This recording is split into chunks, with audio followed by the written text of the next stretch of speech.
This week on a podcast from Beneath, let's scare Jessica to death. They're coming to get you, Barbara. It has been established that persons who have recently died have been returning to life and committing acts of murder. The unburied dead are coming back to life, seeking human victims. Aaron, how's it going? Oh, I'm doing fantastic over here. Staying busy, man. Staying busy. Yeah, I've seen that. William, how you been? I'm doing good. Thanks for having me back. Oh, no problem. I suppose I should take the blame right up front because I'm the guy that suggested that we do Let's Scare Jessica to Death. So if you guys didn't like it, I guess I have to take the brickbats for that. Yeah. No, like I'd never seen it. Today was the first time I'd seen it. I'd heard of it before, and I guess the one thing I'd always heard before, but I guess this is Stephen King's favorite movie. Yeah. He said it's one of the scariest movies he's ever seen. So, Aaron, did this movie scare you? No, but I love movies like this. I like movies from, the late 60s, early 70s. I just, the feel of it. I don't know about you. I love when the graininess shows up, it looks like the film reel, or what is it called? William, you're a film guy. I don't know. The film grain or the scratches. Yeah, the grain. Yeah. I love stuff like that. So this movie, yeah, I enjoy, the imagery. I thought everything was well done, the thriller element of it. Yeah. It's a sort of film that I guess younger audiences might have a hard time with because they're expecting horror films to be really gory or shocking. And this is really over on the other side of the spectrum. It's very low key with a sort of creepy atmosphere. And I've been watching this movie pretty much all my life. It first showed up on the CBS Late Night Movie or CBS's Late Show. I don't know if you guys are old enough to remember, but even before David Letterman did the Late Show on CBS, they would counter-program the Tonight Show by running old movies. And the CBS Late Night Movie started around 11:30. And this was the sort of perfect movie to see at that time of night because it has a slow, dreamy quality, and it isn't visceral. You almost feel like you're watching a dream. And I must have seen it a dozen times, late at night on TV. And unfortunately, it's only relatively recently, within the past 10 years, I guess, that they started putting it out on DVD. And finally, I think in 2020, they put it out on Blu-ray. And the Blu-ray version is, I think, beautiful looking. One thing that might be a problem for younger audiences is that a film like this doesn't have and this is true of a lot of 70s films from that period, it doesn't have a hero or a villain. It's all about fairly flawed people. They don't have superstar looks, and they're regular folk. And nowadays, I think audiences mostly want to see films that have people that they can use as role models. And that's even true with the villains, right? I mean, look at all the people that aspire to be the Joker, which is kind of an odd twist in the history of Western culture. Right? Yeah, like this movie, like you're saying, that's why I like movies from this era. These people look normal, Yes. Like if this movie was redone today, it would have like Megan Fox as the woman, and then and then like you'd have Ryan Reynolds somewhere in there, and you'd have all these people, and then of course you'd have your character actors, kind of like the different people she ran into, and it. Right. You're right. That's what turns a lot of people off. But when you appreciate something that was made at this time and how they did it, I mean, that's what I always like about these older movies. Well, it's part of that new Hollywood era that started in the late 60s with movies like Bonnie and Clyde, where they were sort of throwing aside all the old rules, shooting in real places. And this is a movie that really benefits from being shot in a real place. And they even say, I read a couple of interviews with John Hancock, the director. He says that those scenes of the foggy, grounds, that just happened. The fog rolled in one night, and they said, hurry up, get the cameras, get everybody in place. We got to shoot it while the fog is there because it looks so great. Nowadays, that would all be done with CGI. Yeah. Wasn't it shot in Connecticut or something? Right. Yeah. Yeah. a regional film feel. That's one of the reasons why I suggested this, is because we did Bloodbeat Right. Yeah. a few episodes ago, and this you got you feel, gee, the people that did Bloodbeat, they must have seen this movie, because there are so many similarities. The fact that it's Yeah. shot in a real place, even the woman that plays the mother in Bloodbeat bears a sort of slight resemblance to Zora Lambert, the woman who plays Jessica in this film. Who she went on to be in Exorcist 3, correct? That's right. Yes, she There was was another someone else from this movie was in the It's coming full Exorcist. circle. her, Martin Martin her Heyman. Barton was in The Heyman, right? He Exorcist. plays Duncan, her husband, in this, and he plays Dr. Klein, the doctor who diagnoses. Well, he fails to diagnose Reagan in The Exorcist. Now, And when in our Exorcist episode, I think you had mentioned that in Exorcist 3 she was dubbed over. It seemed like Yeah. she was dubbed over in this movie. Yeah. Well, the sound in this movie is, I guess you'd call it old-fashioned sound mixing. It's, you can hear, I think it was shot, I don't think there was much looping, but there was a lot of editing done on the audio to get rid of the background sound. And you can hear that sometimes when somebody says something, it's clipped off sharply at the end of the sentence. Right. And I assume it's actually done. I don't know how they managed it back in the old days, but I assume it's actually done by cutting tape. You know, I would imagine that's how they edited audio tape back, audio recording back in that time. But yeah, the sound is imperfect, but I mean, it's probably better than Bloodbeat. Yeah. Yeah. I think all the technical specs in this film are pretty polished, I think. And John Hancock, the director, the next film that he was supposed to do after, well, he did one more film that actually turned out to be probably the biggest film of his career, and the name of it is escaping me at the moment. But he had one fairly successful film, well received critically, and then he was lined up to do Jaws 2, and Yeah. that fell through. He got fired from it. And if I read the story correctly, he got fired because he was taking it a little too seriously.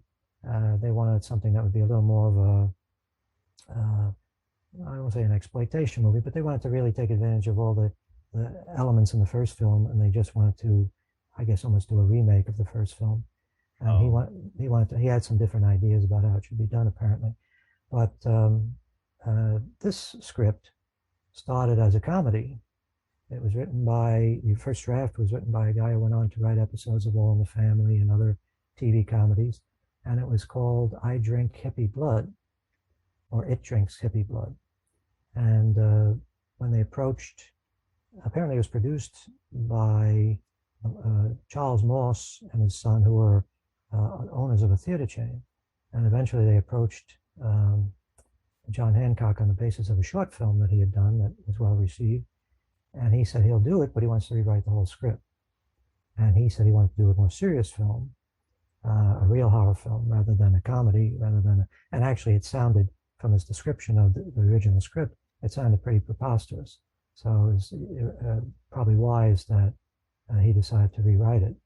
And in the end, I think on the final version of the film, even though he was the screenwriter, I think he used a pen name or a pseudonym, because I think he was a little concerned that there were two scenes apparently that the Mosses forced him to put into the film. They insisted on the seance scene, and they insisted on the scene of the woman in the negligee running or the nightdress running in the cemetery. And I think maybe in a fit of pique, he decided if he had to force those scenes into his script, that he was going to take his name off the script. Actually, interestingly, the guy who wrote the first draft also took his name off the script. Yeah. They both used pseudonyms. And I think it was a mistake for Hancock, because if he had his name on the script and he was also the director, I think that probably he would have been establishing himself as an auteur rather than just a director for hire, which was the impression I always had of him, that he was just a guy that they brought on to direct the movie and he just happened to do a good job. But film wasn't really well received when it first came out by the critics. Did well financially, but it was such a low budget film that it wasn't hard to really do well when you have a big studio like Paramount distributing the film. They changed the name to Let's Scare Jessica to Death, apparently on the feeling that the audience would be intrigued by a title like that sounded like it would be another gaslighting type story. Have you guys ever seen Gaslight? No. No, I've never seen it. I actually You've never heard of Gaslight. Well, have you heard the term used? Somebody's Oh, gaslighting? Yeah, Well, the term comes from a movie that was made in the 40s, which was an adaptation of a play. And it was actually a very successful film at the time. Ingrid Bergman won the Oscar that year for her performance. And it's about a woman who marries a man, and he's trying to convince her over time that she's crazy. And he starts slowly by saying, "Oh, honey, where did you put that thing I gave you?" And, "What thing? What are you talking about? Oh, don't you remember?" That sort of thing. Then it progresses to stuff, pictures disappearing from the wall. And, "Honey, why did you take that picture down?" And, "What do you mean you didn't take it down? There it is. You hid it in the corner." And she begins to doubt her own sanity. And it turns out, spoiler, that he's trying to drive her crazy because there's something hidden in the house. It's her house. Something hidden in the house that's valuable. He wants to drive her crazy so he'll be able to put her in an institution and he'll be able to claim her property. And that's a story that actually, there have been elements of that sort of gaslighting theme in a lot of movies over the years. It's almost a little subgenre. So by changing the title to Let's Scare Jessica to Death, it sounds like there's some sort of conspiracy in the story. People are trying to slowly drive Jessica mad. And it really isn't that at all, although it has an element of that. Yeah, see, that's what I kept. But I think I'd heard someone had like mentioned it before about maybe that's what the movie was about, and that's what I was waiting for, that twist ending of. Right. And I kept thinking, how did they get this entire town to like Go along with it. together to go along with this? I just kept waiting Yeah. for that twist ending of like, but it never came. Well, I don't know. Thank goodness. I was thinking, are these people like ghosts? Are they like vampire? I mean, what's going on? Well, it leaves it open, to interpretation. Well, I mean, after all, vampires are a kind of ghost, a kind of spectral Yeah. creature, and there are no hard and fast rules about these things because they don't really exist. So they're taking a sort of a broad or sort of a folkloric approach to the idea of vampires. Obviously, she's not affected by the sun, and in some instances, apparently, she's as good with a blade as she is with her teeth. And it's not even clear. At one point, Jessica goes to do a tracing of her tombstone, Abigail's tombstone, Abigail Bishop. So if that's her tombstone, is she buried there, or did she stay in the water where she drowned? None of those things are really gone into. But I like the fact that it's not too specific, because I always think it becomes kind of tedious when they try to set up all sorts of rules. I mean, who really cares? Right. Well, it makes you think. It makes the audience think.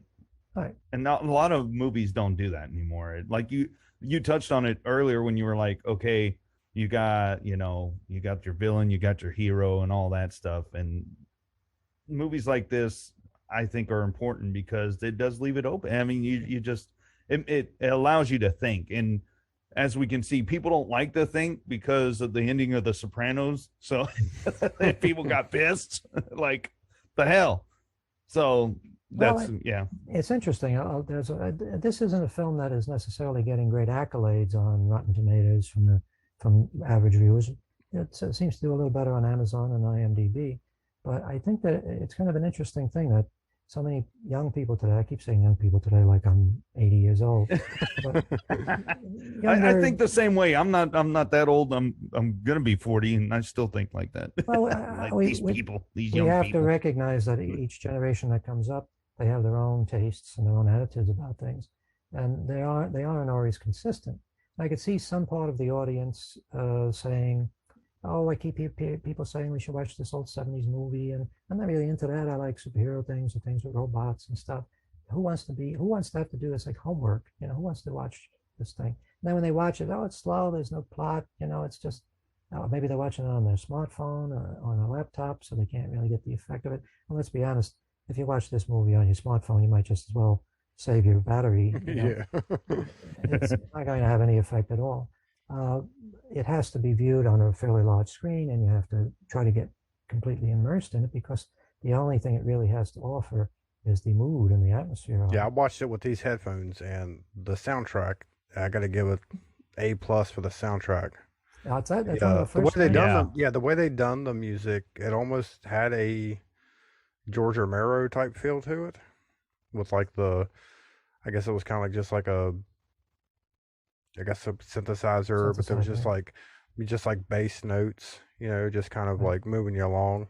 Yes, There was even a scene where it was just like kind of like I guess supposed to be like a heartbeat, right. just like in Blood Beat, but it was I believe it was a musical instrument. But yeah, the audio and the music was really good.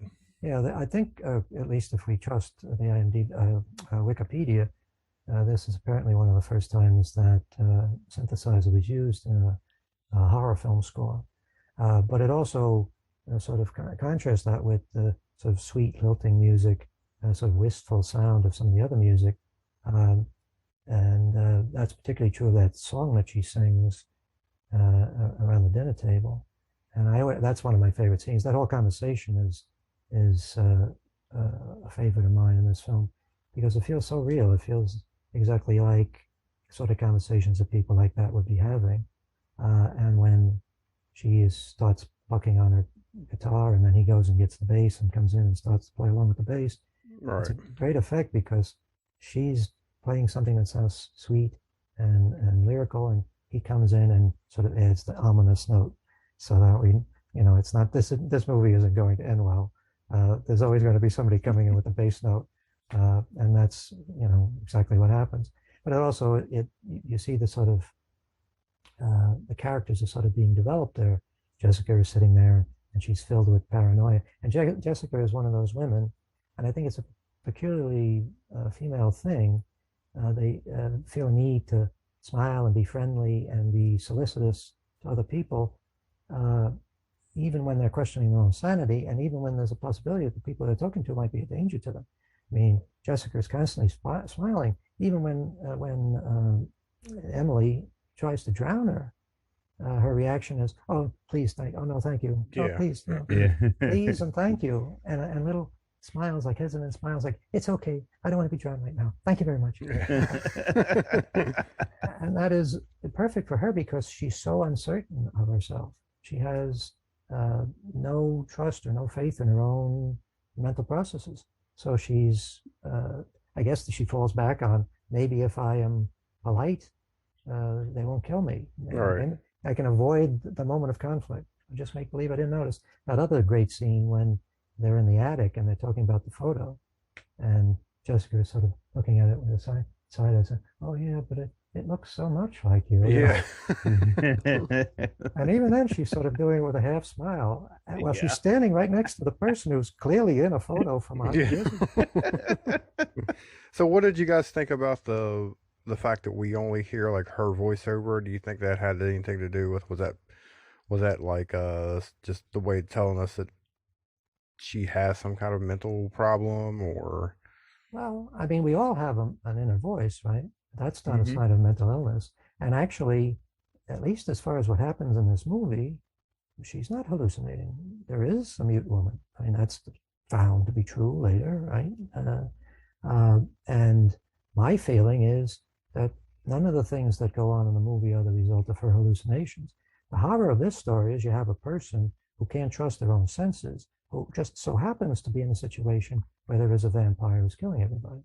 well you don't think I started to cut you off, but you don't think that because if you kind of look at it one way, I I could think you could look at it and say that her and her husband are the only two in that house. Everyone else is part of her because they don't really interact with any of the other townsfolk or anything like that. Yeah. Not extensively, Right. other than getting smacked at one point by one of them and Yeah. getting their car scraped up. I mean, I think that the film it's a more interesting story if we just assume that all this is happening and she's just unlucky enough not to be able to trust her senses. I mean, when you stop and think about it, the only people that we have to go on as far as her mental illness are her husband and her psychiatrist, two men. Men have a tendency to jump to conclusions about their wives' sanity. Yeah. Yeah. You're right. There's I mean, a psychiatrist on the one hand, he's being paid to say, yeah, she's nuts, she needs to be taken care of. And her husband, who was probably the least admirable character in the film, he seems so easy to seduce. He's won over so easily by Emily. And they have that conversation in bed at night, where he basically says, "I think you should go back to New York." It Yeah. doesn't say we. Yeah. Yeah. I think you should go back to New York so you can see your doctor. And she says, "Well, how are we going to pay for that?" And it's like, "Oh, I'll find a way. He'll find a way. Any way I can do it, I've got to find a way to get you the hell out of here because I want to be with her." In a way, the whole group of them are, I guess nowadays we call them creators. And he's not a poor person. He's a guy who works for, what is it, the New York Philharmonic that he's Yeah. Yeah. he has enough money to buy a farm and a house in Connecticut. So he's not a poor person. And he has the money to pay for regular psychiatric care for his wife, which, I mean, if you come from a working class background like me, you know that psychiatry is a rich person's thing. Right? Yeah. Working class people don't have regular psychiatry treatment, even though obviously there are some folks like myself who could desperately use it. So he's not a poor person. He's an establishment person. He's a person who wants to, and it's true of Woody and Jessica as well. They want to appear to be counterculture people, and their gesture towards the counterculture is to go and live on a farm, get back to nature. Yeah. And so, in a sense, he's like a class traitor. And what Emily does, Emily / Abigail, is the daughter of a presumably very wealthy man who lived in the 1890s, I guess, it's supposed to be. And she, over time, seduces these people back to their class, right? She says, well, if you join me, you won't be like those ugly VFW guys standing on Main Street and Maple Street, at the store. You're not going to be those ugly looking creatures that look like something out of a Lovecraft story. You'll be out with us, right? And she wants them. She wants to have people of her kind to be able. You could see that's why she doesn't take them right away. She could, right? Instead, she takes the form of somebody that would be readily acceptable to them, a hippie girl. Right? Yeah. And then over time, she slowly seduces the two men and tries to seduce Jessica. Some people have said that this story resembles Carmilla, the old Sheridan Le Fanu story. I don't know if you've ever heard of that. It's the one about the female vampire. It actually preceded Bram Stoker's Dracula and might have influenced Dracula to a certain extent. And it's true that there's a little bit of similarity in the sense that there's a suggestion of the possibility of a lesbian relationship between the vampire and her victim. But it really, it's more turning the screw. John Hancock said that he was thinking of turning the screw. I don't know if you're familiar with that story. That's the Henry James novella that got turned into The Innocents. With okay, yeah. And that has, you can see a lot of similar imagery of the sort of that moment when Emily comes out of the water in her wedding gown, which is like the iconic image in the film. That's similar to some of those shots in The Innocent where Deborah Kerr's character sees the sort of drowned ghost standing in the distance. It has a similar effect and similar feel, but also it's the same sort of thing where it might be an unreliable narrator. We can't be sure if we can trust Jessica's perspective on things, and we can't be sure if we can trust the narrator in Turning the Screw. They both might be mentally ill.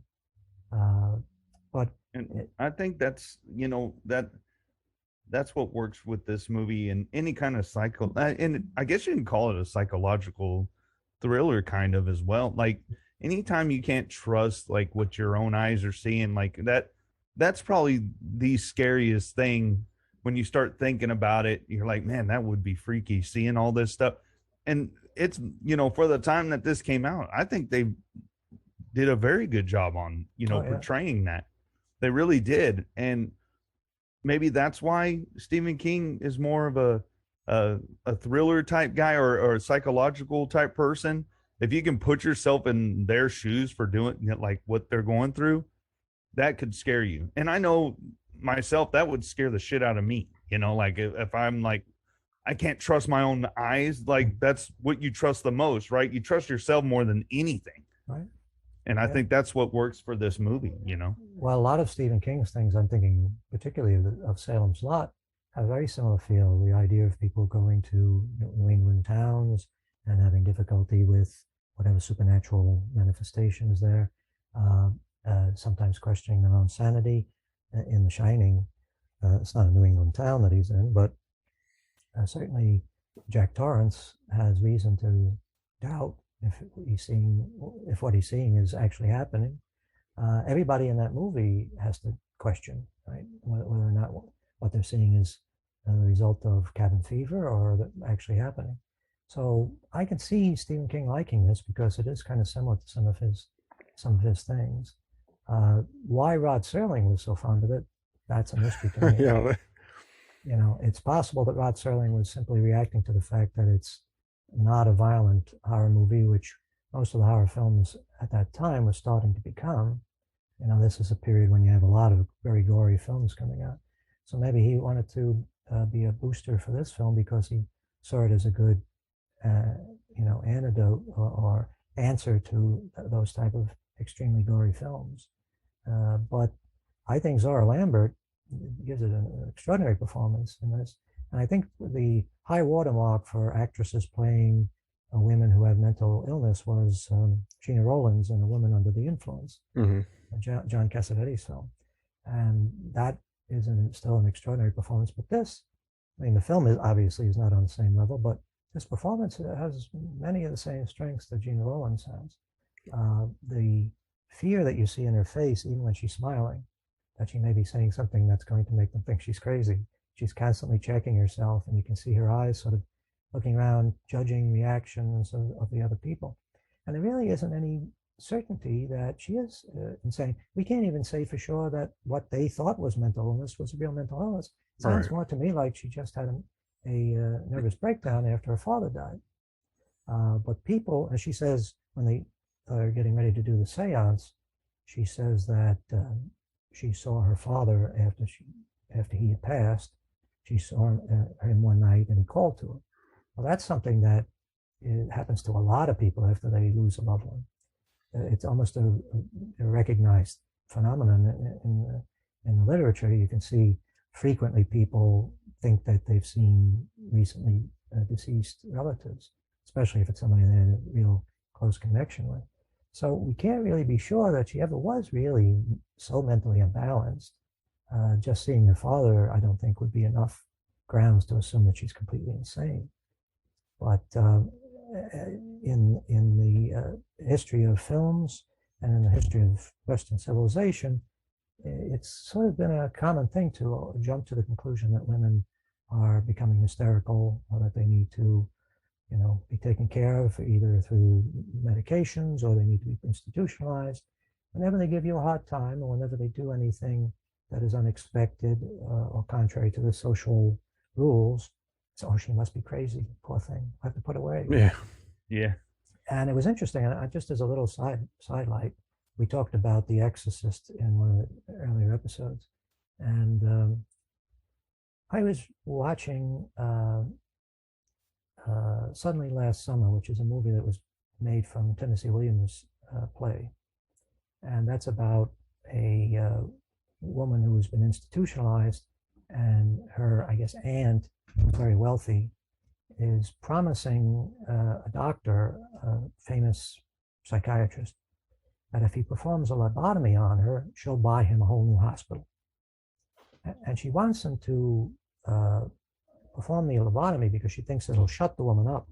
The woman has been telling all these stories about her son, and it's all sexual stuff. And she's outraged by this, and she's offended by it. So the easy answer is put her in an institution and see what can be done to silence her. And I wonder when I see The Exorcist if William Peter Blatty might not have seen that film or read that play, because there are a lot of similarities between the scene where in the movie it's Katharine Hepburn talking to Montgomery Clift, who plays the doctor. There are a lot of similarities between that scene where she says she must be silenced, the filthy things that she's saying. It's all about the vulgarity of the things she's saying, the sexual content of her verbiage that is so offensive. She actually says, "I want it to be cut out of her brain."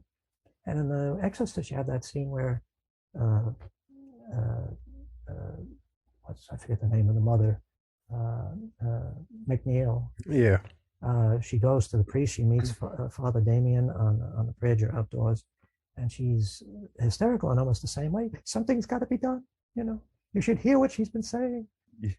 And so I wonder if William Peter Blatty may have seen that and then drawn upon that. Because the other interesting thing is that Tennessee Williams based the story on his own sister's experiences. And one of the things that she was reported to have said that so outraged her relatives was that she suggested that the girls in the Catholic school were using the candles to masturbate. And I thought to myself, boy, that sure sounds familiar. Yeah. Now that didn't work its way into the play. I haven't read the play recently, but I don't think that part is in the play. But if William Peter Blatty was aware of, which he could have been, because this was common knowledge stuff at the time that Tennessee Williams was still alive, still giving interviews, so he may have been aware of that, and that might have found its way into The Exorcist in a way. But anyway, it's that old theme of the hysterical woman that is, Well, and that seemed to be, a theme in a lot of movies. I mean, look at Rosemary's Baby as well. Rosemary's Baby, yes. And actually, it's interesting you mentioned Rosemary's Baby, because that was the big horror hit that Paramount had put out just a few years before this. And you can't help but wonder, were they thinking of Rosemary's Baby when they said to these independent producers, yes, we'll pick your film up and distribute it? Especially since they could put a woman's name in. It's not Rosemary, it's Jessica, but it has a similar sort of sound in the title. Yeah. I mean, you're right.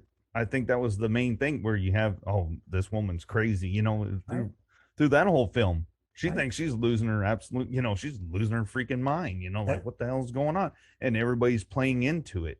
Right. So, that gaslighting effect is very strong. Gaslighting, yeah. And in a way, John Cassavetes, who actually played her husband in Rosemary's Baby, he is as despicable in that as Duncan is in this.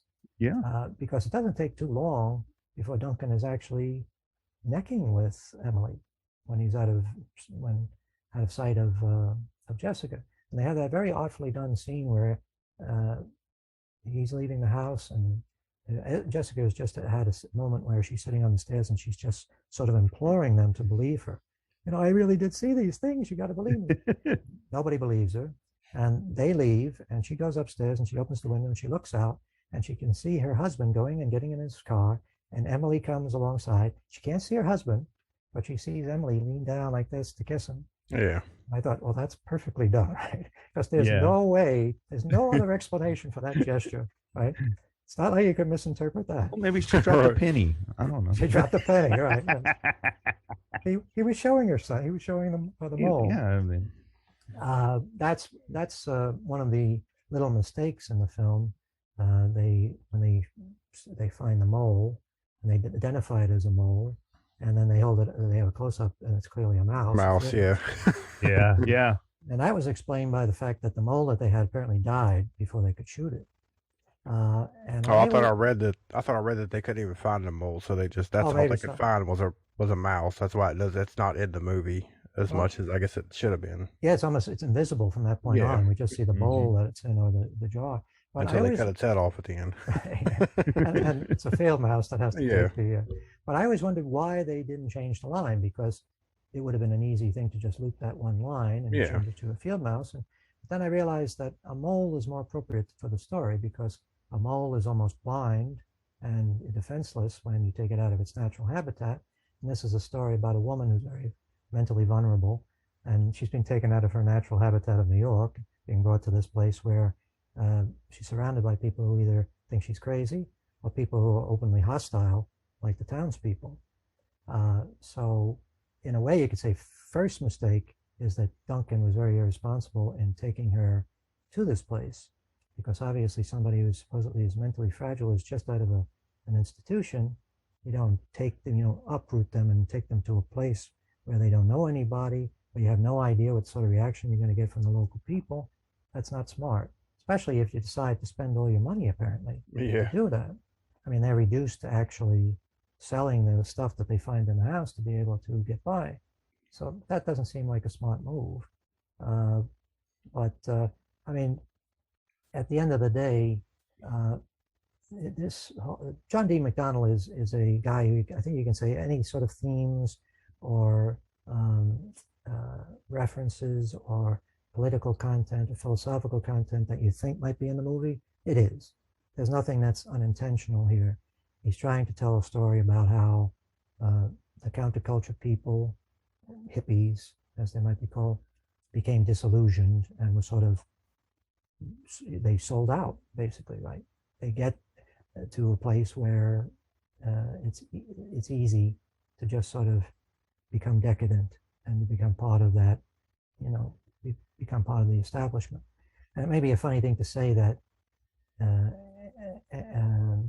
Abigail Bishop and her family represent the establishment, but they do, right? And that's always something that they said about Dracula as well. Is Dracula he's the old money, he's the aristocracy in Transylvania, taking advantage of the local people, right? Literally feeding off of the local people. And that's what she's doing. But she wants people like herself, people that she can have a nice chat with, people that she can, massage and feel comfortable around, people of her own class. She doesn't want to hang around with those ugly people in town, right? She feeds off of them, but she doesn't want to be around them. This is all my interpretation, but I think it's probably pretty safe to say. They have little moments in the film, like there's a moment where Jessica and Duncan, her husband, are out in the orchard, and Jessica reaches for an apple, and he says, "Don't touch that, it's poison."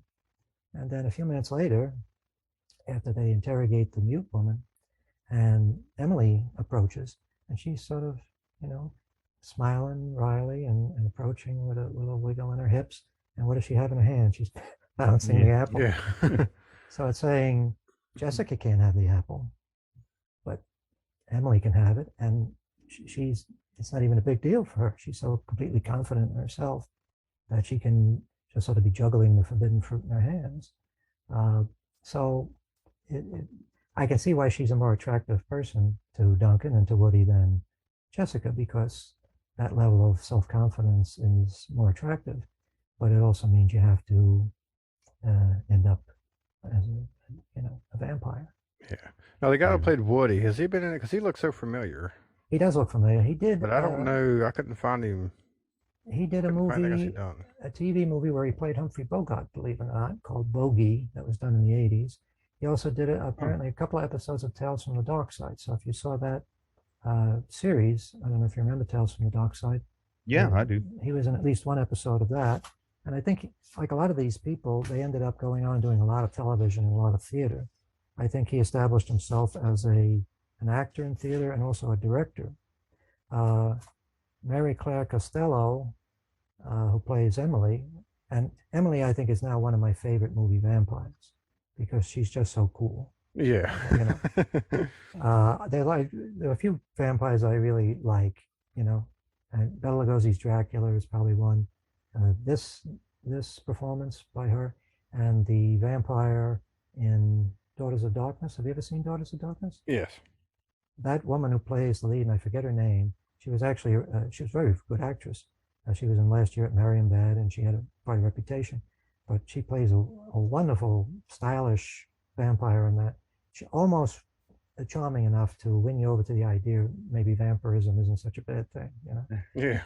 And also on that list, I guess, would be Tilda Swinton and is it Tom Hiddleston that plays in Only Lovers Left Alive? That I think is one of the best vampire movies ever made, to be honest.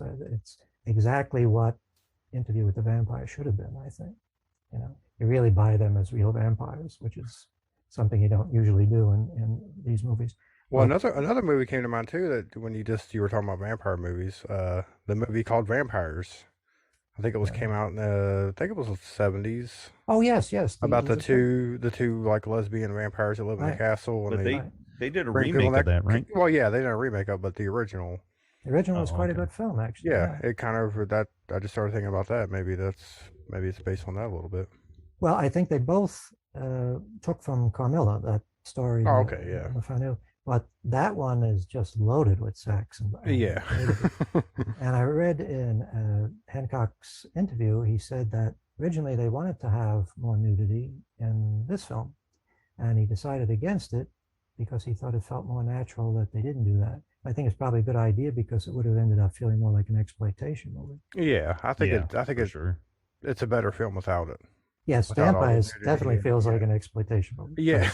It's like any opportunity to show breast nudity or full nudity, they jump on it, you know. But the reason why the critics who went to see this when it first came out were so, you know, not impressed, might have something to do with the fact that with that title, they were expecting it to be an exploitation movie, and they sort of came prepared to sneer and mock it.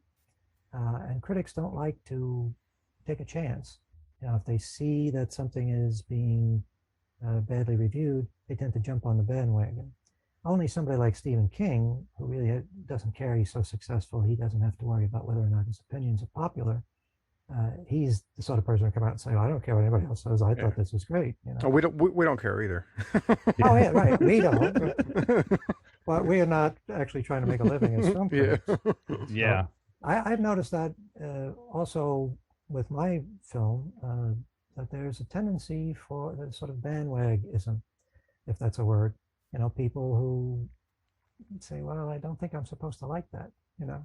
And especially if you have a film that has a woman in the lead, right away, part of the audience, the young male audience, starts to get a little worried. And so, why am I watching a movie with a woman? You know, they're afraid that people are going to think they're gay, or which doesn't really make sense. Right? You're watching a movie with a woman, you're probably not gay, but there's a hesitancy, especially if the women are treated as real people and not as pinup models or, you know, bimbos. There's a real reluctance to, you know, to embrace that. You know, they don't want to be known for that. And in this film, because there is nobody really that you could point to and say, wow, she's a babe, you know. Yeah. That really diminishes the likelihood that any of those people would sample the movie to see if it's any good. So that's a problem. But anyway, Gretchen Corbett, who really is a babe, she plays the mute girl. I think this is one of her earliest performances or earliest appearances, because it's really, there's no dialogue. But she went on to quite a long career in TV. She was in one of the better episodes of Columbo. When I was one better, all the original Columbos were great, I thought. But she was in the episode of Robert Wagner. I don't know if you guys are Columbo. Yes, I know who Columbo is. So yeah, there was an episode with Robert Wagner where he plays a fitness expert, and there's a scene where his girlfriend answers the door and she's wearing a bikini. It's Gretchen Costello. Is it Gretchen Costello? Gretchen Corbett. And she certainly, I mean, they had gotten her into a bikini in Jessica, then they really would have had a selling point because she looked great. And she ended up actually in an episode of Wonder Woman, the 1984 version, where she plays a double of Wonder Woman. She's wearing a Linda Carter mask, and she's an evil scientist who's training a giant gorilla to work for the Nazis. So it's nice. Wonder Woman quality. You know, I would. Well, here's a fun fact. She's still acting to this day, and she is in Nicolas Cage's new movie, Pig. Is that right? Oh, Yeah. Oh, wow. Well, that's great to hear. I want to see Columbo in Let's Scare Jessica to Death. Yeah. Do you think that he would have just one more thing? So you're going to send her back to New York. You're doing pretty good. If they do a remake, I think we're gonna... There you go. Hey, I grew up on Columbo, man. Me too, yeah. So- One of the things that's great, one of the few things that was great about the lockdown was that I saw so many articles online of people rediscovering Columbo and sort of becoming addicted to it. And now all the streaming services are offering it. You can't get away Oh from it. man, all over the place. Yeah. So yeah, Columbo, Peter Falk, actually did appear as the husband of Gene Rollins in The Woman Under the Influence. So the conversation is sort of going around in circles. And he's great in that film. A few roles that he played outside of Columbo, he was frequently brilliant. No, he's a very good actor. Yeah, he really was. A tragic end for him, unfortunately, but Yeah. a terrific actor. Zora Lambert didn't have quite as much success. She did some TV things, and she did The Exorcist 3. Yeah. I assume she did some theater, but for somebody growing up in my era, She was known mostly as the Goya Beans lady. She did a series of Goya commercials for Goya beans that were on constantly for, it seemed like, 10 years. So most people, if they recognize her at all, know her as a pitch person for Goya beans. Uh, Either her or Trump, they'll recognize as the spokesperson for. God. she died long before Before he done it. Okay. Trump raised his ugly head. And Barton Heyman, we talked about, the guy who plays the husband. He was in The Exorcist, Dr. Klein. He had a fairly long career playing in TV and movies, mostly, smaller roles, feature roles, but he was a working actor up to the end of his life. And the guy who played Woody was in Tales from the Dark Side, and he also was into Larry Cohen movies. I don't know if you know Larry Cohen, the guy that did It's Alive. And Oh yeah, yeah. Yeah. well, Woody apparently appeared in It's Alive too, if that's any distinction. Yeah. Going from this movie to that is not exactly the best direction to go in, but Well, I was thinking if I've seen anything else, I doubt he still had the mustache and the Probably. sideburns. Right. But with the mustache sideburns, I think he reminds me of the guy from I think Animal House. The guy that wore the army fatigues. Didn't he have like a mustache? And that's that's who he reminds me of. well, you've stumped me because I haven't Yeah. seen Animal House in Yeah. Okay. many years. Crap. But Yeah. he certainly was perfect as a sort of hippie, sort of end of the hippie period. Yeah. It He's just really sucks that he good. just rode the thing that Yeah. sprayed the apples through the whole movie. It's like that's the only thing you see anymore, really. And his demise, I always thought, was kind of disappointing as well. I mean, it's well shot, the way she sort of kind of has to pass through the fog of insecticide, Pesticide. Yeah. to find him, but it's not. It doesn't really make sense in the context of the movie. You can understand why she might want to off the mute girl, because the mute girl is apparently trouble to her. Right? She's going around telling people, "Look out," in her way, and so if Abigail decides, well, I'm going to finish her off and leave her body someplace, that sort of makes sense. But why would they do that to Woody? I mean, why wouldn't Woody become part of the clan with the rest of them? Right. So that might be a situation where the actor was being let go. They were saying, okay, well, there's really no point in paying to have him up here. Bulk of his scenes are done. We'll just kill him off by having somebody find his body, and then we can get on to the really important thing, which is the relationship between Duncan and Jessica. So that would be my theory, but I could be wrong. But I always thought that was slightly disappointing.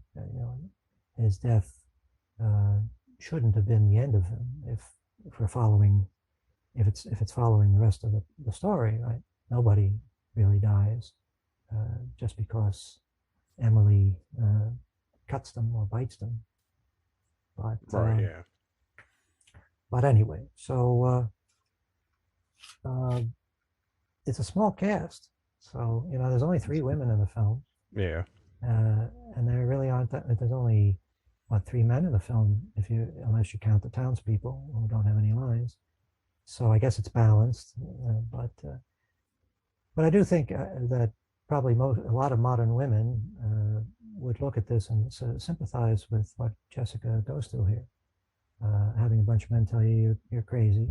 And I don't know if Duncan ever is convinced that Jessica has recovered, because he seems to be very concerned about what people are saying around her. That when the antique dealer says something about Abigail Bishop drowning herself, he's like, okay, we don't want to hear that.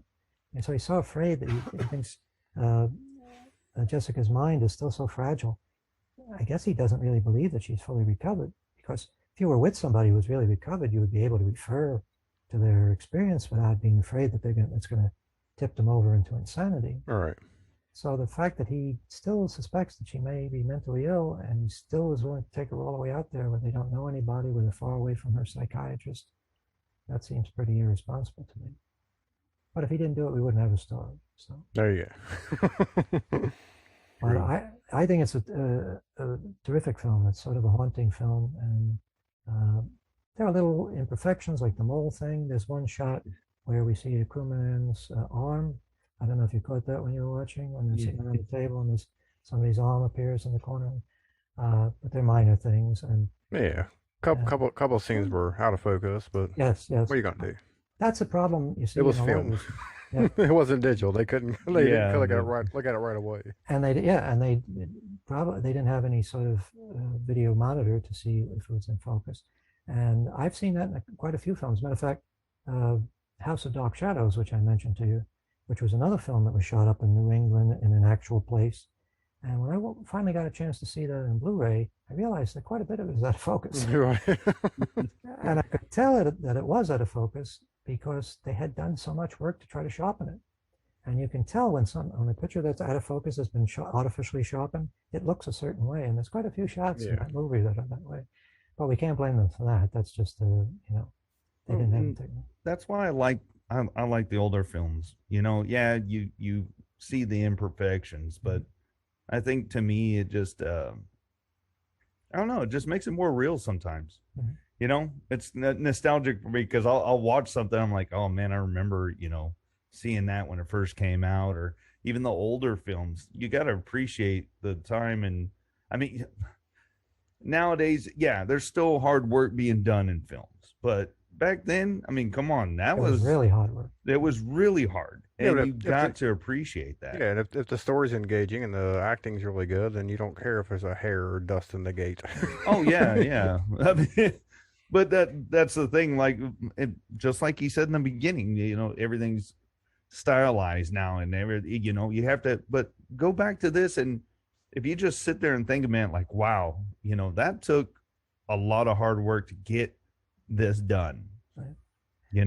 And that's what I appreciate about it. Yeah, the fact that they're able to create such a realistic impression of those at that time and that place and those people. It's, I mean, the problem that filmmakers have now is they're using video, and video is too immediate. It's too detailed.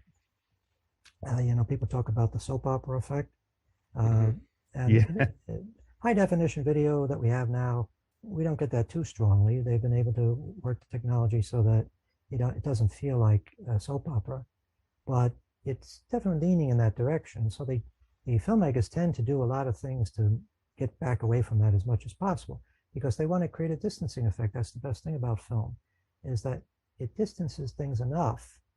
You don't feel like you're actually sitting in front of the film. Yeah, that's what I was gonna say. Some of these movies feel like when everything is in focus. Everything is and it feels absolutely fake. sharp. Yeah. Or the other thing they do is they'll have, like Zack Snyder is a madman for this, he'll artificially create out of focus backgrounds. Yeah. So that things that would never, no matter what type of lens you would use, you would never get that effect. You would never get something that's sharp here and completely out of focus in the background.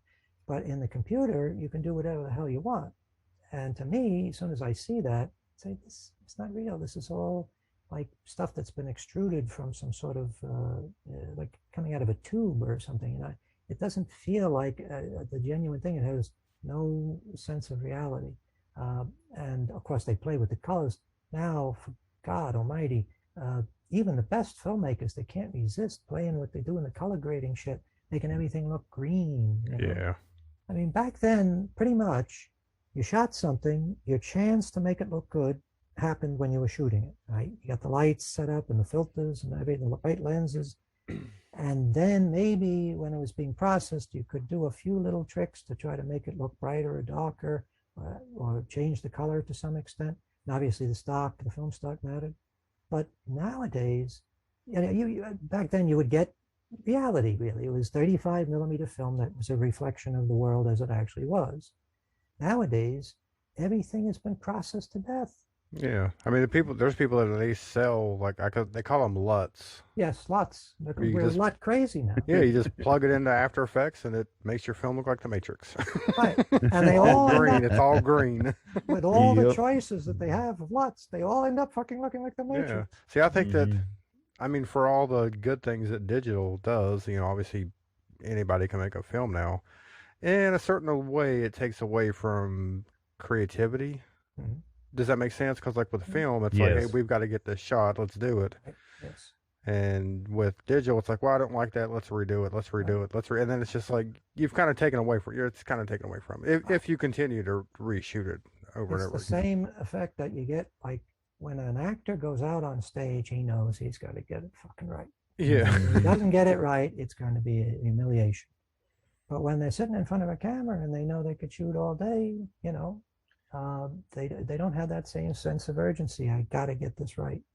And that definitely is a problem. And of course, the other thing is we've entered now, thanks to George Lucas, we've entered into the era where you can replace Change people's everything. heads. Yeah. Right? Like the head from one take, you want to put it on, no problem. I've done a little bit of that myself in my Sleepless Nights restoration.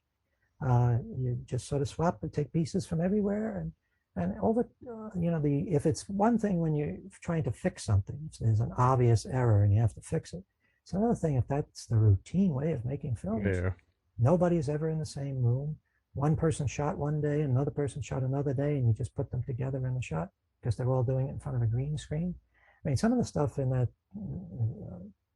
Zack Snyder zombie movie, that looked ridiculous to me. Yeah, I was gonna say, did you realize that the woman that plays the helicopter pilot, she didn't film any of that with them? I read And that. I thought they did a really good because I didn't Oh, realize yeah. it until after, and I was like, oh man, I really couldn't tell. They done a really good job replacing Right. the It was, previous actor with her. I thought that looked but pretty good. how do they make that sort of thing work? They make it work by smearing everything with, Right. I mean, this is a trick that I learned years ago when I was first learning Photoshop. So you have one picture and you want to cut it into another picture. How do you make it look like they're the two same things? Well, cover it with the same tint, right? Tint Right. everything one color, or darken everything, or add a bunch of grain to it.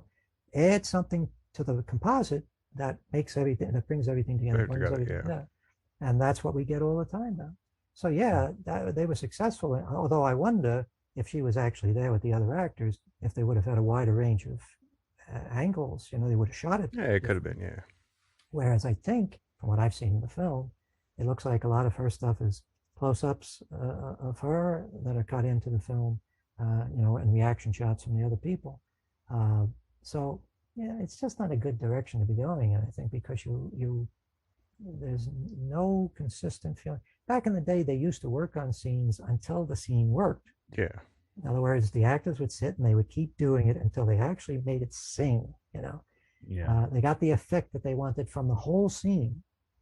And now you don't have to do that anymore. You can do it all in bits and pieces. And, I just don't think you're likely to get the same sort of effect. So if we look at some of these films that are being made now, and we say, even though it's a good film technically, and even though it has an interesting story and has some good performances, it just doesn't seem to have the same effect that these old movies have. And I think it's because it feels contrived. It feels like something that's been put together, But I think I'm risking sounding like a really old fart by saying these kids today. Yeah. Kids, they don't know. But Oh man. I mean, a lot of the horror movies that have come out recently, they enjoy a certain amount of popularity, and you hear a certain amount of word of mouth. But when was the last time you heard people talking as much about a film as they did when Jaws came out or The Exorcist came out? Right. Yeah. Or even something as relatively recent as the Blair Witch Project. I mean, I remember when the Blair Witch Project came out, everybody was talking about it on TV. They were doing parodies of it. Johnny Carson was talking about it. Everybody was doing magazines, Yeah. everything. Yeah. I don't see that happening anymore, even with the best of the horror movies. Yeah. So they just don't seem to have the same cultural significance. And maybe it's because they're technically terrific, but there's nothing really original about them. They're always referring to some other movie that was made years ago. Yeah. There's no substance to them. Well, I mean, you got to think like back in the day too. Back in the day, but anyway, like in the 70s and 80s, it was like the Wild West. They could kind of do what they wanted. Yes. And now you can't really have that. Right. You very, very eggshell like kind of thing going on. Like, say the new Halloween is coming out, right? They know it sells. They know people are going to go for it. They're going to, make a lot of money off of Michael Myers once again. But you couldn't come up with some weird idea, and you can, but it'll be independent or go straight to streaming. Right. And not a lot of people know about it. it won't be advertised as big as anything else. And we're right now, we're in this. I think after all said and done, really 2020, 2021, 2022, this era right here, I'm hoping that the next batch of films coming out later on, will have some sort of creative. I think that's what really gets people creating stuff. I do. I don't know. I'm trying to make sense. I'm trying to get the words out. But what I'm saying is, unfortunately, yes, World War II and Nazis and all that happened, but a lot of that stuff is put into films, like, oh yeah, the Nazis built this thing here and that's why it's here, and it makes for an interesting story. I'm thinking this pandemic thing might be the boost, unfortunately, for creatives, the people growing up in this time will create something. I don't know. Possible. It's interesting to note that the 1918 pandemic, which was worse than this, where millions of people apparently worldwide died, I don't think we're anywhere near the number of deaths worldwide that they had back then. They had 2 waves, and it affected a pretty broad range of people in our society, young and old alike, within the different waves. And yet, when it was over, other than some changes to the health codes and building codes, there was no sign of any of the stuff that we're talking about now, like masks and vaccines. None of that in any of the movies or any of the books, as far as I've read. I wonder why. I think that would. Part of it was such a horrible experience for people, and when it was over, they didn't want to be reminded of it. They said, "Put that out of your mind. We're safe now. We're healthy. Yeah. Put our masks away. Let's go back to living the way we lived before." So, but it probably is true that that experience influenced the type of stories. They weren't directly referencing the pandemic, but when Bram Stoker wrote Dracula, he had, as a child, had gone through what was the cholera that they had to be Yeah. There was a terrible pandemic in Ireland, and he witnessed a lot of stuff, horrible stuff, and he didn't refer to that directly in Dracula, but the imagery and the feel of it influenced the story. So maybe that'll happen again. Maybe people won't be writing horror movies about pandemics. In a funny way, they already are. I mean, they've been doing virus movies now for but I'm just saying, like, something creative's got to come out of all of this. Right now, like I said, we're kind of, and I beat that horse to death already. They go to the comic books, which is not bad, and I actually enjoyed a recent movie that was a comic book, but I think that originality, I think something's going to spark this next batch of film. There's so many you can do. There's so many, like, people are like, okay, we get it. But do you worry sometimes that maybe the problem is we're post cinema now, that with all the other types of media that we're enjoying, video games and streaming series and all the sort of stuff that's readily available on our smartphones and our smart TVs, that maybe the idea of watching a standalone movie is just not attractive to people anymore? It has to hit some sort of note, man. I think, you're right. But then look at, when Twilight came out. I mean, they're based on books or whatever, but look at all the money they made, and people were actually willing to go see Harry Potter, all that stuff. I'm just saying, like, there's going to be something again. It's just, right now, it's just comic book, superhero, and that's all we're getting right now. Yeah. Well, there is actually some movies, but I mean, they're not commercial. You got to go search for them. Right. That's the problem. That's the other thing. Oscar time comes around, and you look at all the nominees, and you never heard any of the films. Right. Yeah, I was kind of hoping that, like, big chain theaters would go away, and we go back to, like, local theaters where they just show whatever. Oh, dude, I want drive-ins again, man. I want to go. I've never been to a drive-in movie theater. I would love to do that. Well, that new movie is coming out called The Green Knight. Yes. I would love to see that in the theater. That's like a theater movie to me. Dude, that movie does look freaking sick. I want to see that. and Nicolas Cage's next Pig. new movie. Well, Pig is, I think, Oh, yeah. already. Yeah, Pig is already out. Yeah. But he has another one coming out that apparently is a real nutty thing. I forget the name of it. Is it the one where he's got a bomb strapped to his That's right. neck? Yes. Yeah. And the reviews are just, this is the craziest fucking thing. I think actually Nicolas Cage said it's Yeah. it's Oh my quoted in God, the if movie. he This says is it. the It was craziest almost, movie yeah, I've ever it was done. almost too crazy for Nicolas Cage. Wow. Damn. But They should market it like that. Yeah, I want to bring up a few things with you guys before we move Yeah. on. I recently finally got to watch Gone Girl. Has David Fincher ever made a bad movie? This guy just Oh, hits man. them out of the park every time. He's awesome. Are you a Oh, fan I- of David Fincher? I'll have to take you guys' word on it. I don't think I've ever seen a David Fincher movie. David Fincher's, he's a, no, his movies are He done badass. Zodiac, Uh-huh. Social Zodiac is- Network, Oh, my God. Gone Girl, Oh, Seven. Did he made Seven? Oh, yeah, Seven. Yeah. He made The Social Network. Yeah. So if what was you, it, I saw you shake your head no. Well, if you have not seen the movie haven't The seen it. Zodiac, I haven't seen any of David Fincher. great, movies. great film. I Well, recommend, Robert I Downey recommend all of Jr.. them. Yeah. Oh, man. well, I've certainly heard many great things about his films. Yeah. If you get a second, I think it's like 2 hours. Gone Girl is a story about drug addiction, or Oh, that's a good movie. It's not about Drake. It's about a wife, husband. Ben Affleck's in it. so it's Yeah. a drama. Marital. Yeah, yeah. Uh, But it's really good. I can't believe you've never seen Seven. Oh, never had any. Oh, wow. Yeah. Oh. Hey, you know what? You That gotta needs to watch be an Seven episode. now, so we can talk about it. Yeah. Dude, Seven is one of my favorite. Oh, my God. When that came out, holy shit. And what's so Well- weird is that he started off as doing just music videos. That was his big thing, and then Well, he Yeah. also didn't he do Alien 3? Alien 3. Yeah. I don't think that. Okay, came so out maybe well. maybe not all of Maybe, his movies. were maybe good that's the then. problem. Yeah. I've held a grudge ever since Alien 3. That's Alien why 3. Yeah. I haven't rushed out Yeah. to see his movies. But if you recommend Gone Girl, I'll definitely check it out. Yeah. Gone Girl 7. I can recommend that. Seven, Gone Girl. The Yeah. Game, Fight Club.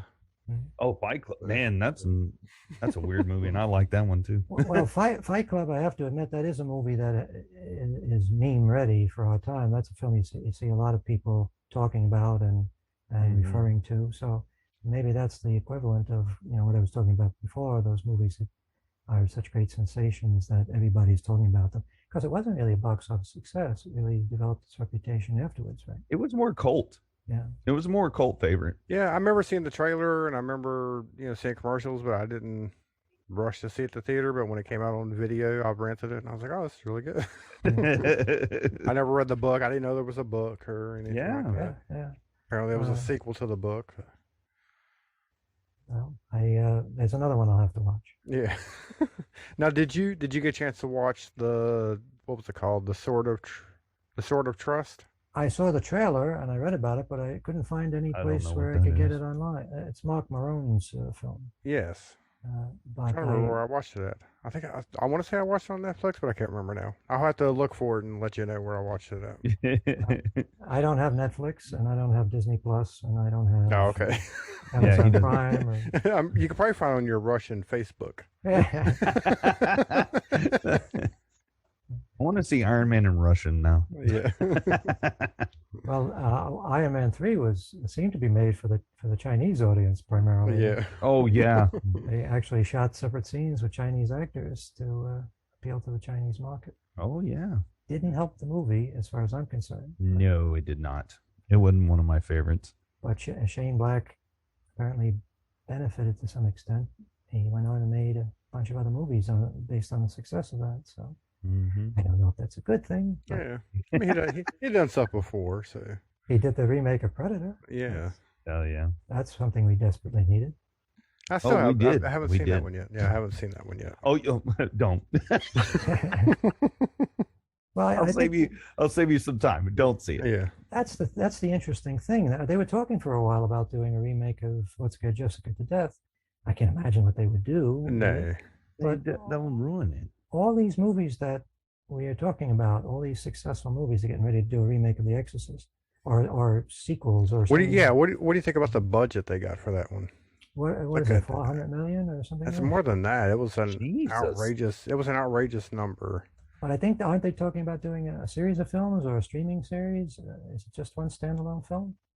I think it's going to be. I think they're trying to do another like a trilogy, Trilogy. Huh. and I know they got Ellen Burstyn to come back. But the interesting thing, yeah, I guess she was the last holdout. She was the last one Oh. that was holding the line on. Yeah, Exorcist trilogy from Universal costs 400 million. Yeah. Jeez. Well, if they're making a trilogy for four, Yeah. that's a little more reasonable. I think that was it Trey Parker, the guys that do South Park. Oh, Oh, yeah, yeah. yeah. What's They're, his oh name? man, they're set for I life. always forget their name. They just got 900 million to do Yep. a bunch Trey of Parker, Matt Yep, Stone. 30. Yep. I guess 30 seasons of the South Park, and then A couple of movies, I believe, movies. too. Yeah, movies, and So I guess Yeah. South Park is still doing well. Apparently, that's a franchise they want to keep alive. Yeah. but yeah, but The but only even- one that but speaks the even truth at anymore. even at 400 million for 3 movies, like you think about what the first one cost, and these are not going to be anywhere close to as good as the original. I just Well, don't understand why they feel like they need to spend Ugh.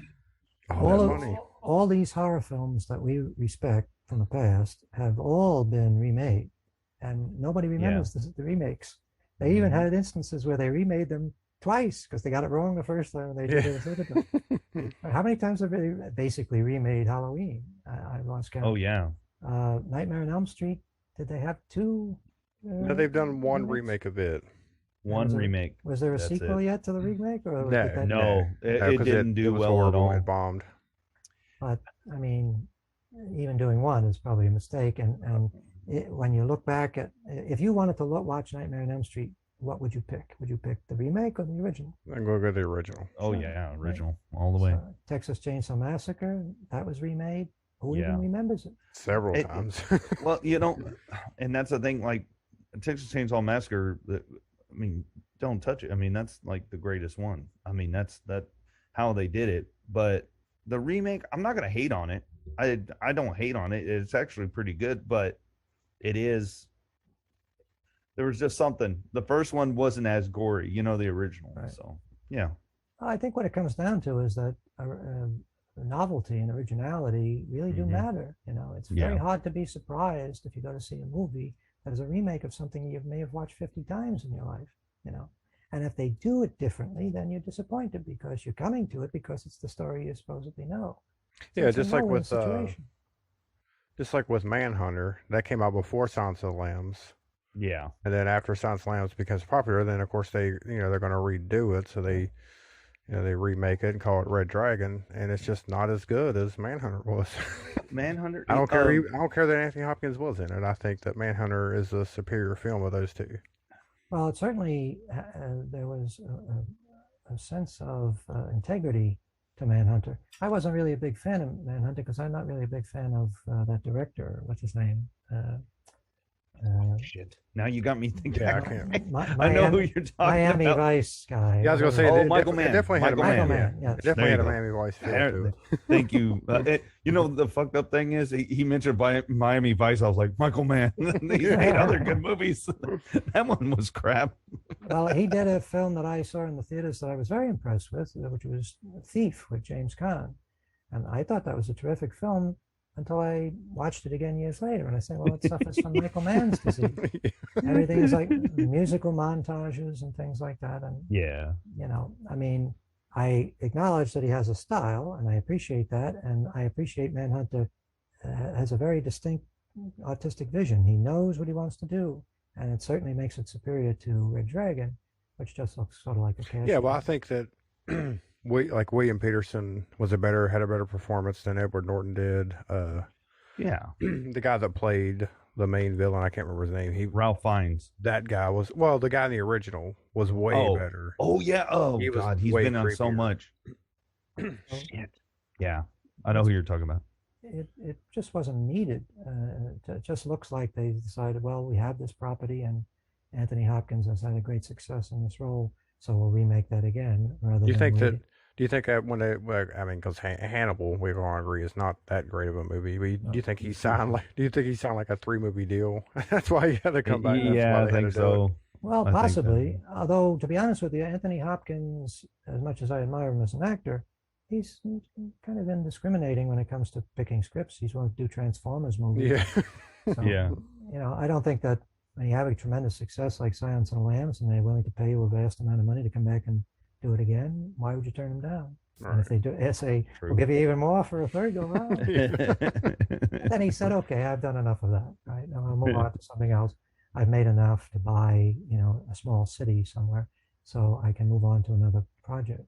But if your next project you move on to is Zorro or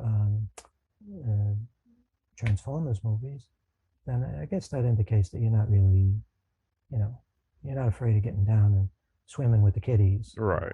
Wolf. He done the Wolfman remake, right? Was he in That's that? right. He wasn't. Yeah. I didn't see it, but he wasn't. Yeah. Well, he's kind of like Laurence Olivier. Towards the end of Laurence Olivier's life, he's basically available for just about anything.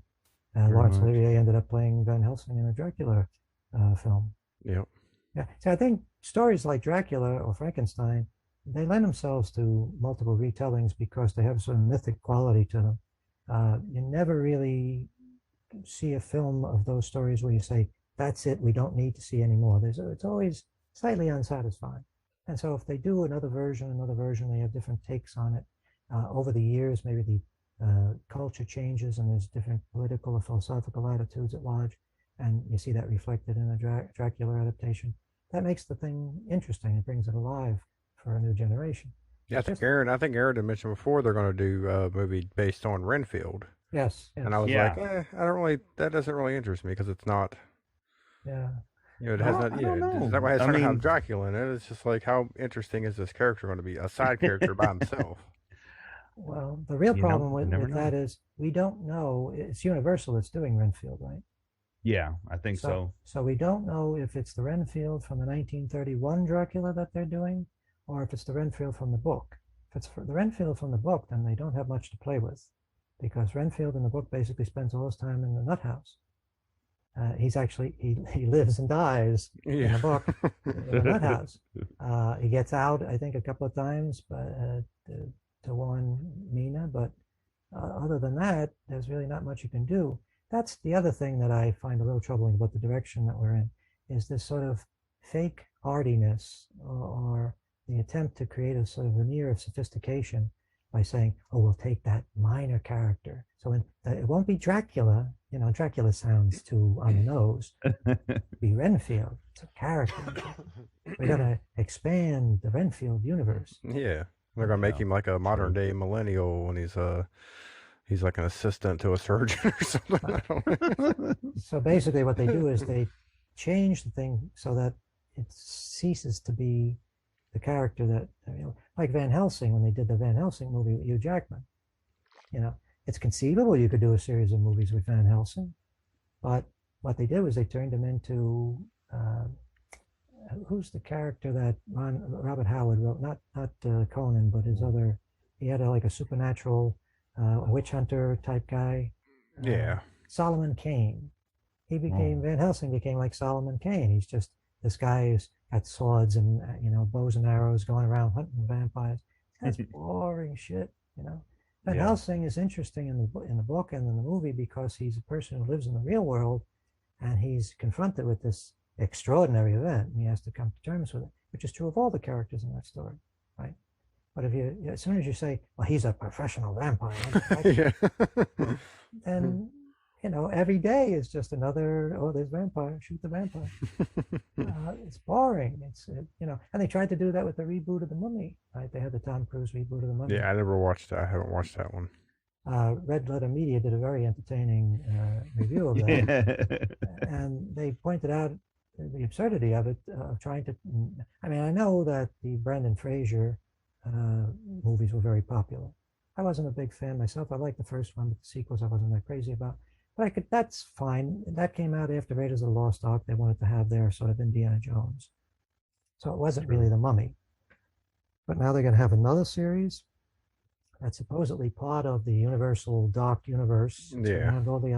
But instead of giving us the story, the original Mummy story, they're giving us this Tom Cruise action movie. Why would anybody be interested in that? why do we need it? Tom Cruise is doing other action movies. Just a popcorn movie. Just get asses in seats, and you have Tom Cruise on there. Well, even when you That's what just it see the was. trailer of a film like that, and I assume you guys have probably seen the trailer of some of it, Oh yeah, I saw it. doesn't it strike you that all the special effects look identical in all these trailers? Yeah. All the same stuff. It's just like with the superhero movies. You watch the trailer, and it could be any one of them. It could be any one of the superhero movies that you're looking at a trailer for, because the special effects look identical. They'll always have some moment where somebody lands in that sort of battle pose, that you see that in all the superhero movies, with one knee against the ground with their sword or whatever in their hand. Yeah. Or they'll have some scene where something overhead bursts into pieces, like there's 1,000 bats flying away. And you just see the same, or the storm clouds that sort of burst out. They did that a lot in the Mummy trailer. Yeah, they did. animated Yeah. clouds. As soon as you see it, you say CGI. Why should that be interesting to me? Why should that be thrilling? I mean, we're not thrilled if you saw that in a TV commercial for anything else. If it was a product for life insurance, you wouldn't say, "Oh my God, look at that! Isn't that amazing?" Wow. But we're supposed to pay $10-15 to see that in 3D. Yeah. But then, like, it's even more impressive when you see it in Close Encounters, and you're like, man, how'd they do that? And it's like, oh, they just dump paint in water. Yeah. Everything that came with more difficulty, if you have to struggle to achieve the effect, it's always going to be more impressive on the screen. But then I don't know. Maybe people today wouldn't find that so impressive. Yeah. Maybe a younger audience would be put to sleep by that. Yeah, well, you're talking about trailers all looking the same. I watched the new Suicide Squad. Yeah. I enjoyed it. Yeah, the new one. I Yes. enjoyed it.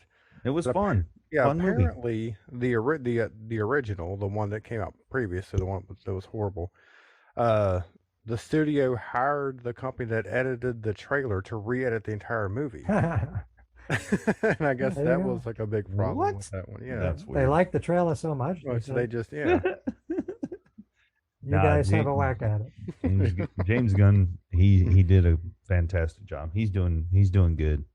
But one could question whether we actually need, so close up, they did this with the Spider-Man movies as well. Like, do we really need one Spider-Man movie after the other? And they're all, and it's true Batman as well. I mean, how many times has Batman been rebooted? Yeah, they're great. Oh, yeah. New one's going to come out too. But, I mean, I got high hopes for the new one. I think it'll do all right. well, I think that it's gotten to the point now where we start to talk about these movies the way we talk about the new model of some car. yeah. Yeah, you're right. It's The 2000, yeah, the looks good. It looks like it'll 2021 hold up. Batman, yeah. You have different gas mileage. yes, there's all sorts of changes, little technical changes, but basically it's the same old thing. And I don't know if it's not really, I mean, even James Gunn, he seems like an intelligent guy and he seems like a talented guy, but how much does a director actually do with those movies? If somebody good can make question. a terrific movie and just because the studio interferes, it turns into a complete piece of shit, how integral is their contribution to the film? Right, yeah. I mean, I know the guy who directed the first one, he said they ruined it, and he was, very distraught about it because it could have been a great film. And I suppose at some point, maybe if he had the same sort of following that Zack Snyder has, maybe there would be an uprising. Everybody would be demanding to see his cut of the film if it exists. True. But I don't know.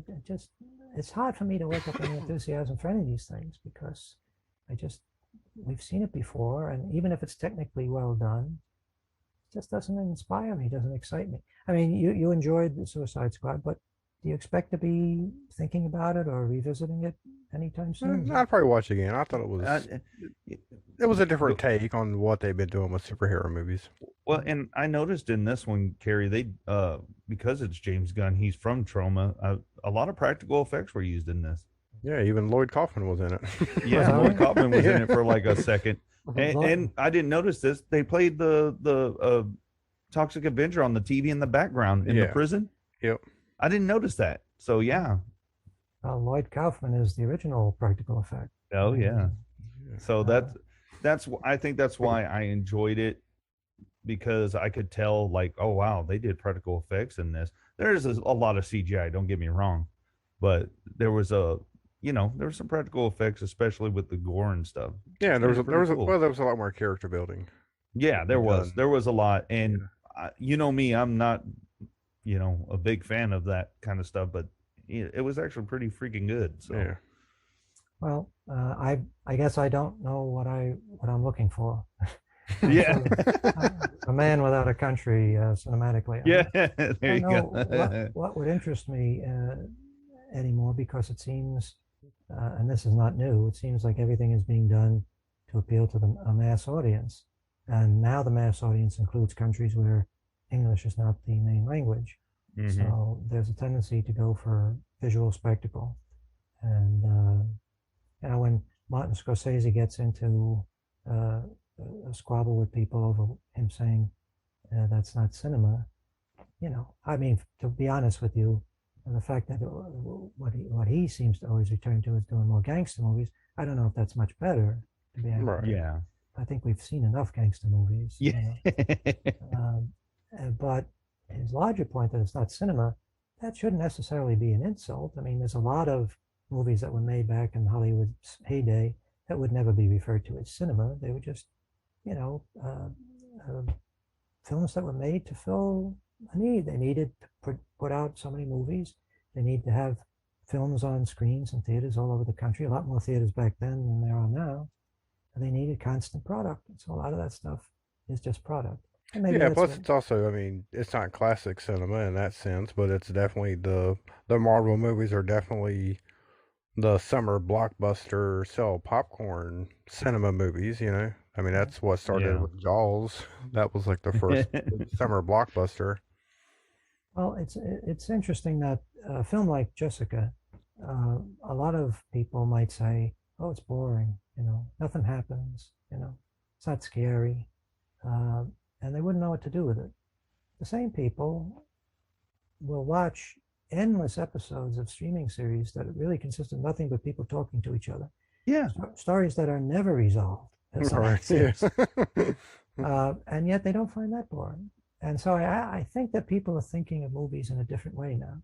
I think that there's a lot of stuff that they're willing to accept from a streaming series. If you did Let's Scare Jessica to Death as a 5 or 6 season thing, and you could follow the characters every week and check in with them and find out what's going on with them, who's sleeping with who, and all that sort of thing, maybe that would be a success. But as a standalone movie, people just don't see any reason to waste their time with it. I mean, maybe that's also the reason why a show like Dark Shadows still has a following. I mean, Dark Shadows was not a very well produced soap opera. No soap opera at that time really could be well produced. They were done live on tape every day, 5 days a week for years. So they were loaded with flubs and technical imperfections, ridiculous imperfections, and yet people are still watching them. I mean, that's another one that is still being run on Tubi and all the other, Amazon Prime. And why are people still interested in that?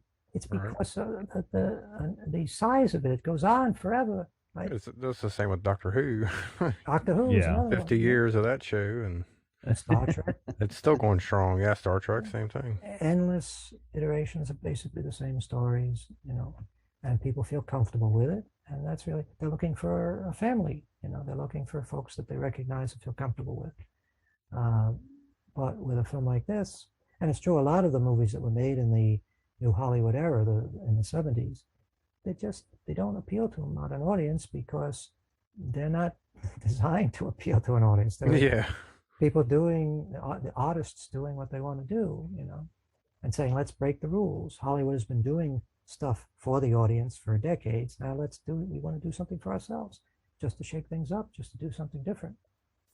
Just because we want to be able to honestly claim that we're artists instead of just people, taking a check. But that idea, that attitude may be, that may have gone with the wind. Right. Yeah. But anyway, so but like I say, I'm obviously clearly out of step at the time. Jessica was actually an influence for me on Demon Resurrection. There's a lot of scenes between the main characters in Demon Resurrection where I was trying to get that same feeling of intimacy, the sort of quiet feel that Jessica has. Because it seemed to me like there's one scene in Jessica where she's run away from Emily after she tries to put the bite on her. She goes up to her room and she closes the door and she just sort of sits there in her room breathing. with the her tracing paper rustling on the wall. You know?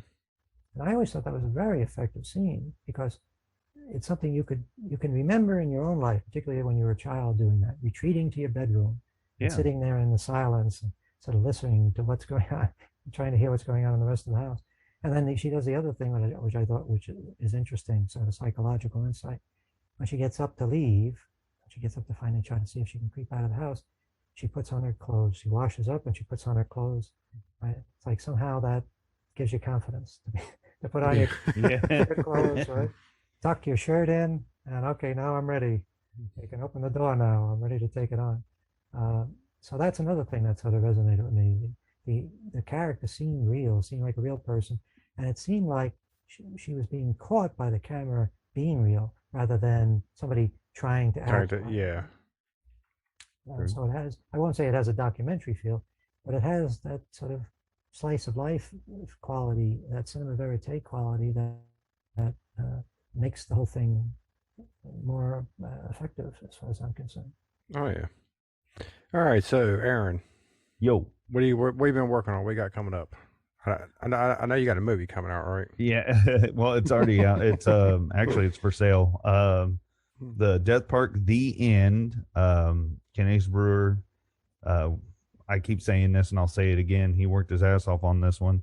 I'm looking forward to more, but yes, it's already out for sale. We'll share a link and everything to it. But tonight, this is Thursday, by the way, we're recording this. So Thursday night in a little theater in California, it's playing, or it has already played. So, but yeah, big shout out to all of them out there. They did a fantastic job. So and is this the beginning of your acting career? Oh, I don't know, man. I I'm more kind of like this. I feel more at home doing this than anything else. I mean, I keep saying this. Whoever makes a movie, I would love to be killed in it. Like, I want, my head chopped off or something. If I can get killed in a horror movie, that's like my dream. So William, if you make Demon Resurrection 2, have my face melt off or something. Victim cool. number 1 is standing by. And you play, you play a TV host in this. Right? Yeah, something. But yeah, I'm excited for it, and it's already out. So, and the other things I'm working on, I got my other show, The Call, which I did my first live episode. And I enjoyed the hell out of it. So it's fun. But yeah, Call Weekly, I do that. And also I have, interviews and stuff I do on that as well. So I'm building that as, with Rabbit in Red Radio, which Mikey J over there, he put a lot of work into this little, internet radio station. So very happy to be a part of that. So we don't really need movies anymore. We'll just be watching podcasts and. This is the new. I love it. It's people going out there, and I tell everybody this: go out and make something, whether it be a movie, write a book, do a podcast, do a like the old radio shows, like The Shadow or something. Do something like that in podcast form. And, go be creative in it. And it really is a good outlet. And, who knows? You might tap into something and everybody loves it or no one likes it, but you get that energy out, which this is why I love doing these shows. That it's my thing, I like doing it. It's kind of therapy for me. Mm-hmm. So yeah, I'm enjoying it, man. And tune in B Movie TV, get on the Roku, the old Roku, and tune into whatever night you want to, sci-fi, horror, whatever. I didn't realize Roku was such a big thing. I see they just had a big bump up in their stock value, and I guess that's the way they're doing. That's because we mention it all the time. I should be getting some revenue from Roku or something. Well, but it's your future as an influencer is secure. Yeah. I don't know how much of an influencer I'll be. Here's this guy again. Well, when you start getting the promotional deals, that's when you know. Yeah. Oh yeah, I would love to. Hit me up. I drink beer and I use what is it, that Dr. Sasquatch soap and So see that, or we get either the Raycon earbuds or the Manscaper. yeah, That the seems to be the popular. I wondered Hey. why they kept advertising that to me. Yeah.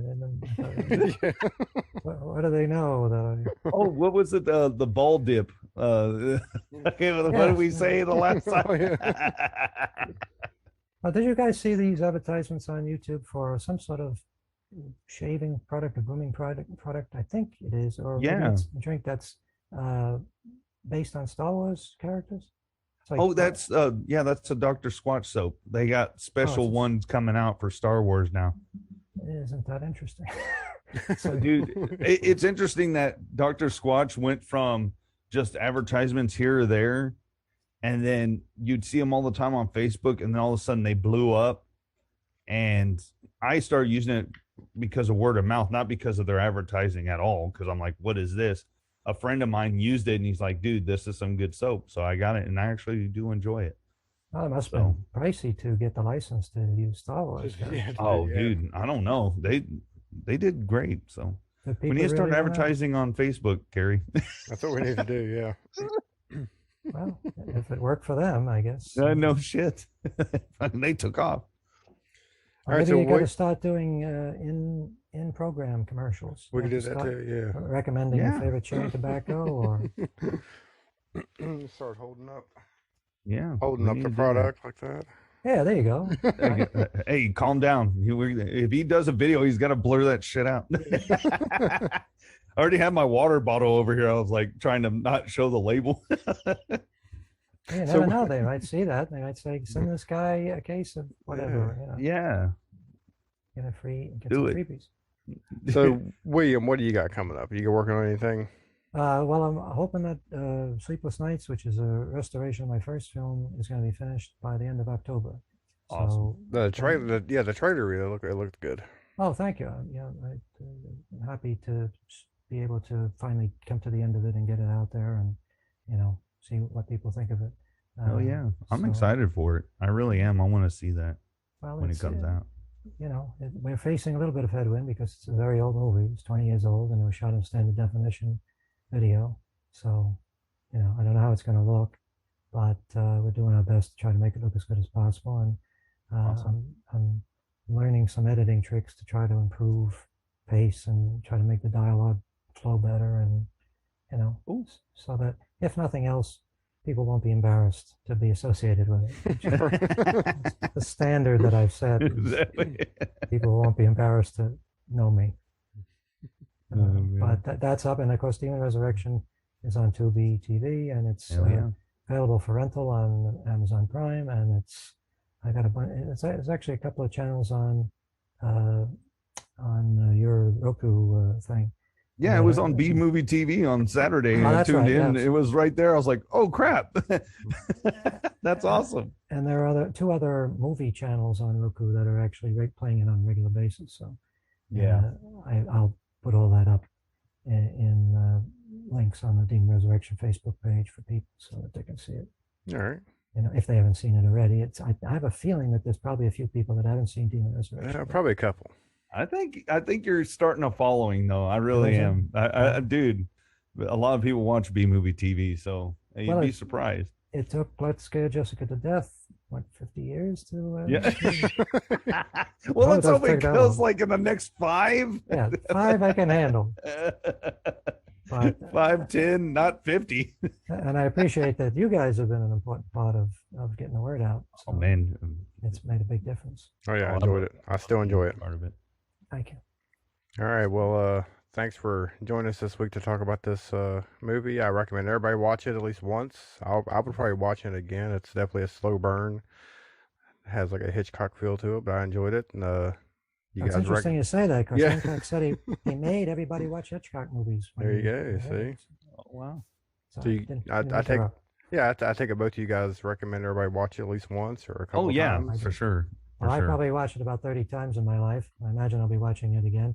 But one thing I would say, if people are going to watch it, look at it on a big screen with headphones. Headphones, and definitely. turn off your smartphone, and that's the only way you really can Yeah. enjoy it. Because otherwise, you should Don't waste your Don't time. even Yeah, don't bother. waste your time, Yeah. yeah. Not worth. Not worth it. All right. Well, again, everybody, thanks for listening. Until next week, we will continue to watch the good, the bad, and the cheaply made. Thank you for having me.